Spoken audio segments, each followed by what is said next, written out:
Yo, what up mga kabarangay? It's your boy Papa Bam in the place to be. And welcome sa atong BAM Tour episode. Nalimot ko kung saan na nga episode kabarang. Dugay-dugay na gid ko wa ka Papa Bam Tour mga kabarangay. So this time, kay naka-actual na mabukog video karon, i-tour ta mo mga kabarangay padulong sa FS Catanico. Oh, di ba? So makita ninyo sugod ta atong starting point nato dirita sa may dalang gusa nga kaning traffic light now. So dirita magsugod padulong ta sa FS Catanico dato ta taman sa may City Hall nila. Barangay Hall, City Hall na noon. Alright, uban-ubanay ko mga kabarangay. Let's ride on.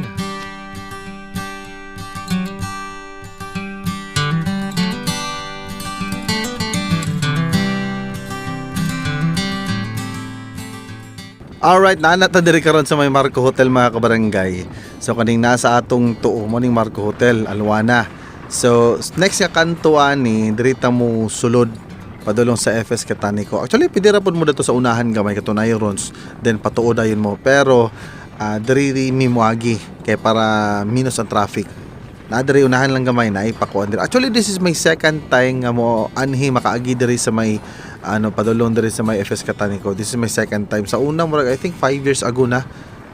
So diri makita ninyo diri kananay kanang slaughterhouse. So diri mi muliko ka diri mga kabarangay, straight ra gyudayon ka. Then pinakatumoy patuo na po din ka, then straight na subidahon na dayon na siya nga dalan dayon.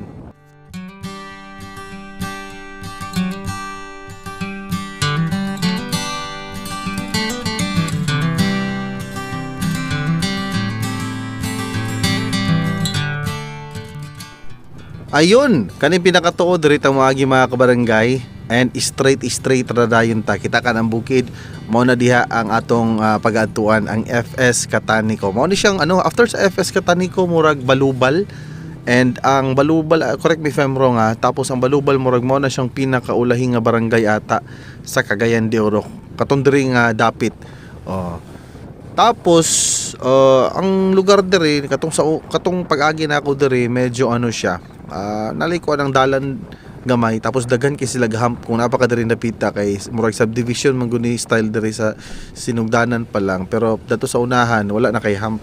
So imong problema lang gud silang dalan diri, daghan jud kay siya hump. Pero ganahan ko silang ambience diri kay kayo ba kana bitang tsada bitaw kanang ang hangin, tapos kanang nature kayo mura bitaw mura siya pagkapareha, mura siya kanang padulong ka sa kanituan to pagatpat nga dalan bitaw o San Simon, pare-pareho siya, or pamalasag nga dalan. Gamay ang dalan pero puno og nakapalibot sa mga kaning kahoy, mga sagbot, ang bukid. Sumurag lami kay siya sa sa mata bitaw kung mag-ride ka, kaya kaning color green man gud mga kabarangay, tambal ni siya sa mata. So kaning mao mo gid kasagara color sa mga tanom, di ba, mga kahoy. So makita ninyo daghan kayog hump.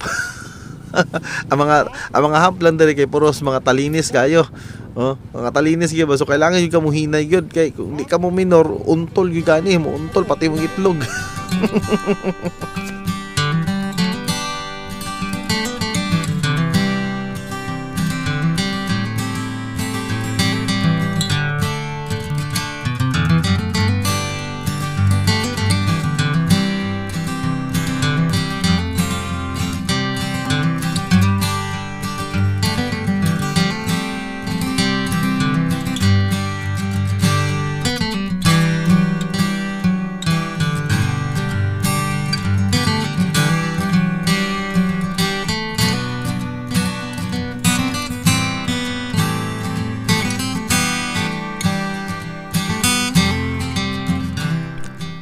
Uy, shoutout sa mga taga FS Catanico, halabi na sa mga buwan na nakabalik din ng Lapita. So mao kani siya ang update sa inyong lugar karon.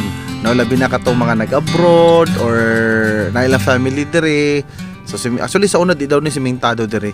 Karon okay na ang dalan, pero medyo naiuban part nga medyo lubak-lubak, guba-guba pa. Pero at least ba ma-aware ta mo nga mao na ning update karon dire sa inyong lugar. O kani pagid nga pag-ride na mo ani nilahos pagid mi. Nilaos mis unahan padulong mis Balubal, nagali kay naka-realize mi nga layo naman mo to ni balik mi, pero man na lang po, it's part of experience. Di ka malingaw kung di ka mawala, ana na siya. And finally we're here. Welcome sa FS Catanico. Mao nilang covered court ang ilang barangay hall.